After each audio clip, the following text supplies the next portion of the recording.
जय जिनेन्द्र।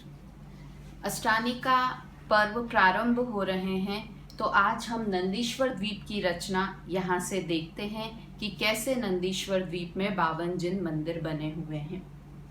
मध्य लोक में एक दूसरे को घेरे हुए असंख्यात द्वीप और समुद्र हैं।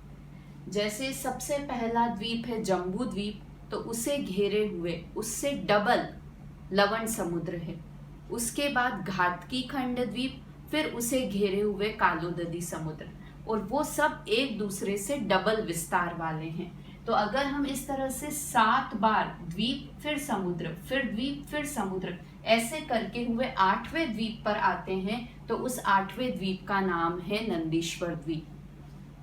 ये समझिए 7वें नंबर का समुद्र मैंने बनाया है और उसके बाद ये 8वें नंबर का द्वीप है। और इसमें 4 दिशाएं हो गई, पूर्व, पश्चिम, उत्तर और दक्षिण।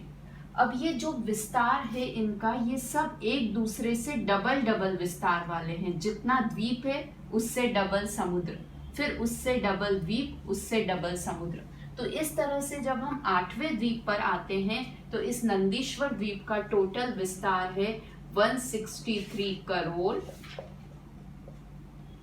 84 लाख। इतना इस नंदीश्वर द्वीप का विस्तार है। अब हम इसकी रचना देखते हैं कि किस तरह से ये नंदीश्वर द्वीप बना हुआ है। तो यहाँ पर सबसे पहले एक चारों दिशाओं में 4 पर्वत हैं। कौन से कलर के पर्वत हैं? काले कलर के पर्वत हैं, इसलिए इन्हें कहते हैं अंजनगिरी पर्वत।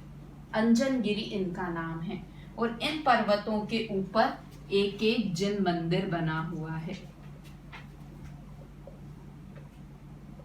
चारों पर्वतों पर एक एक जिन मंदिर बना हुआ है। ये पर्वत कैसे हैं कि ये ढोलक के जैसे दिखाई देते हैं। ढोलक कैसे होता है? ऊपर और नीचे से सेम होता है और ऊपर से फ्लैट होता है। तो ये फ्लैट सरफेस हुआ, इसके ऊपर यहाँ मंदिर बना हुआ है। ये ऊपर और नीचे से सेम होते हैं। तो इस तरह से ये 4 अंजनगिरी 4 दिशाओं में बने हुए हैं। अब इन अंजनगिरी के चारों तरफ 4 बावड़ियां बनी हुई हैं। बावड़ी कहें या हम कह सकते हैं सरोवर बने हुए हैं। सरोवर हैं तो पक्की बात है कि उनमें पानी भी होगा।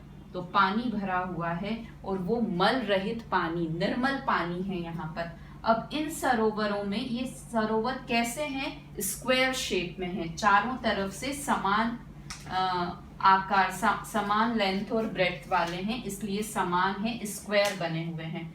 और इन सरोवरों के बीच में एक एक पर्वत और है। इस तरह से एक एक पर्वत और है और इन पर्वतों के नाम है दधिमुख पर्वत।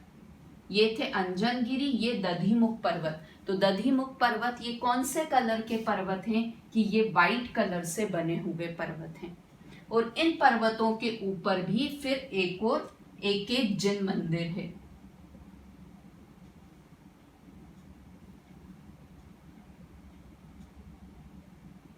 एक एक जिन मंदिर है। मैं ये एक तरफ की रचना बता रही हूँ, इसी तरह आप चारों तरफ की रचना समझिएगा। हम लोग एक साइड पे ही ड्रॉ कर रहे हैं, किंतु इस तरह से चारों दिशाओं में सेम रचना बनी हुई है। तो ये पहला पर्वत था ब्लैक कलर का। उसके बाद जो ये पर्वत हैं, ये कौन से कलर के हैं? व्हाइट कलर के पर्वत हैं। और इनके ऊपर भी एक एक मंदिर बने हुए हैं। टोटल एक दिशा में अभी कितने हो गए? 1 मंदिर, 2, 3, 4, 5 मंदिर हो गए।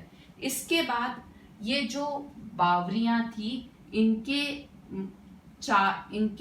साइड्स पर चारों तरफ क्या बने हुए हैं? वन बने हुए हैं। और ये वन कैसे हैं कि ये रेक्टेंगल शेप के वन हैं। ठीक है। तो और इन वनों के बाद में इनके कोनों पर, यहाँ पर एक एक और पर्वत है। ये 2 कोनों पर, यहाँ पर भी 2 कोनों पर, यहाँ भी 2 कोनों पर और इधर भी 2 कोनों पर एक एक पर्वत और हैं। और वो कौन से पर्वत हैं कि ये रतिकर पर्वत हैं। रतिकर अर्थात लाल कलर के पर्वत हैं और इन पर्वतों के ऊपर भी मंदिर बने हुए हैं, एक एक मंदिर बने हुए हैं।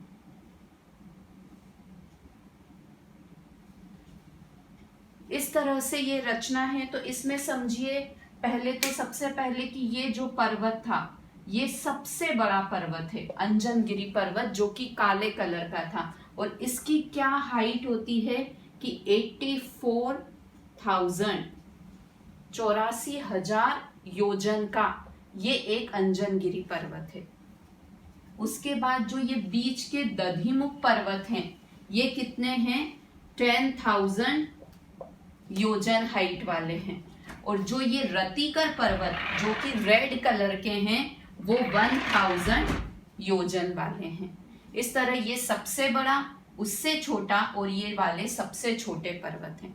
अब इनकी क्या खासियत, एक और बात है कि मतलब आप सबसे पहले देखिए कि रचना ही कितनी सुंदर लग रही है। बीच में काला पर्वत, फिर नीला नीला सरोवर, नीले सरोवर के बीच में सफेद सफेद पर्वत, और सफेद पर्वतों के आसपास फिर ये नीले सरोवर के आसपास भी हरे हरे घने वन, और फिर साइड में 2 रेड कलर के पर्वत। मतलब ये रचना इतनी सुंदर है तो इनके बीच में बने हुए जिन मंदिर भी इससे कम नहीं है, वो और भी सुंदर है। वो कैसे हैं अभी हम देखते हैं, जिन मंदिर भी कैसे हैं। तो अब ये टोटल मंदिर कितने हो गए ये काउंट करते हैं हम, कि यहाँ पर हुए ये अंजनगिरी का एक पर्वत और दधिमुख के जो सफेद वाले पर्वत थे उनके 4, तो 1 + 4 प्लस रेड वाले रतिकर के कितने हुए, 1 2 3 4 5 6 7 8 हुए रतिकर के। टोटल करेंगे तो 13 मंदिर हो गए एक दिशा में, 13 जिन मंदिर हो गए, है ना, एक दिशा में। और अब हम सेम की सेम रचना चारों दिशाओं में है, तो चारों दिशाओं के लिए हम 13 × 4 करेंगे तो टोटल कितना हो जाएगा, 52 जिन मंदिर टोटल करके नंदीश्वर द्वीप में हैं। ये एक तरह से है। अगर हम ध्यानत राय जी की नंदीश्वर द्वीप की पूजा करते हैं तो उन्होंने इस तरह से भी कैलकुलेशन की है कि 4 कैसे हैं, 4 अंजनगिरी वाले मंदिर हैं, उसके बाद रतिकर वाले ये दधिमुख वाले कितने हो गए कि एक तरफ 4 एक साइड में, 4 इस साइड, 4 इस साइड और 4 इस साइड, तो कितने हो गए 16, 4 × 4 16। और अगर हम रतिकर वाले पर्वत देखेंगे, रेड वाले पर्वत कितने हुए, तो 2 4 5 6 7 8 एक दिशा में, तो 4 दिशाओं में कितने हो गए, 8 × 4 32। अब इनको अगर हम टोटल करेंगे तो ये भी 52 जिन मंदिर हुए। तो नंदीश्वर द्वीप की पूजा में इस तरह से अलग अलग पर्वत की 4 अंजनगिरी के पर्वत के, 16 दधिमुख पर्वत के और 32 रतिकर पर्वत के, इस तरह से कैलकुलेशन है। हम एक एक दिशा के भी कैलकुलेट कर सकते हैं।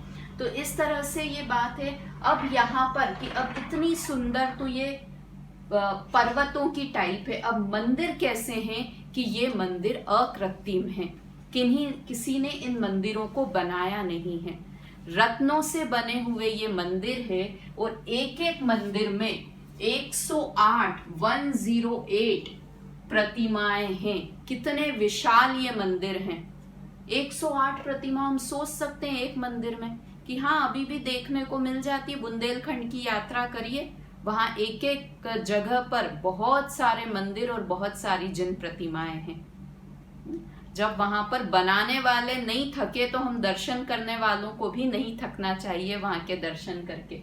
तो यहाँ पर एक एक मंदिर में 108 प्रतिमाएं रत्न से बनी हुई हैं।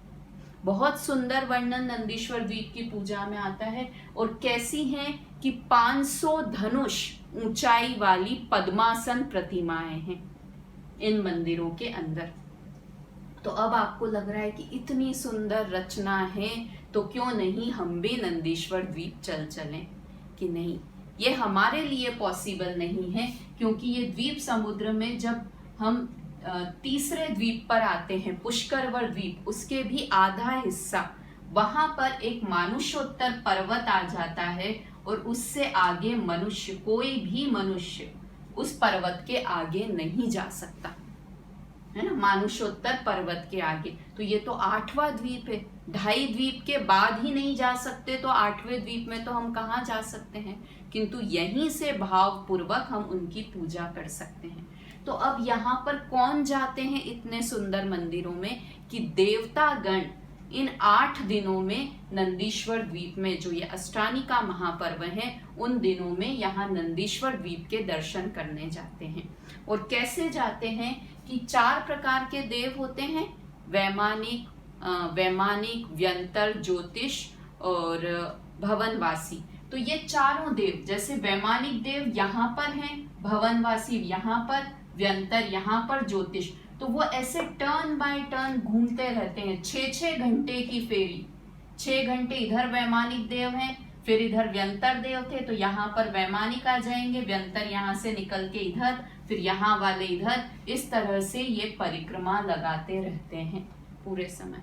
अब ये 8 ही दिन क्यों जाते हैं नंदीश्वर द्वीप, कि जैसे हमारे भी शिविर लगते हैं ना, 8 दिवसीय शिविर, 10 दिवसीय शिविर, तो समझिए ये इनके शिविर का काल है, इनके दर्शन करने की फिक्स डेट्स हैं कि अष्टानिका महापर्व में देवतागण इस तरह से इन मंदिरों के दर्शन के लिए निकलेंगे। तो बहुत ही सुंदर बने हुए ये नंदीश्वर द्वीप है, उससे भी सुंदर यहाँ के जिन मंदिर हैं, और जिन मंदिर से भी बहुत सुंदर जिन प्रतिमाएं हैं, जिन्हें कि देखने मात्र से जीव को सम्यक दर्शन हो जाए। सम्यक दर्शन में निमित्त हैं वे जिन प्रतिमाएं। तो हम भी नंदीश्वर द्वीप की यहीं से पूजा अर्चना करते हैं और वहां की प्रतिमाओं को नमस्कार करते हैं। जय जिनेन्द्र।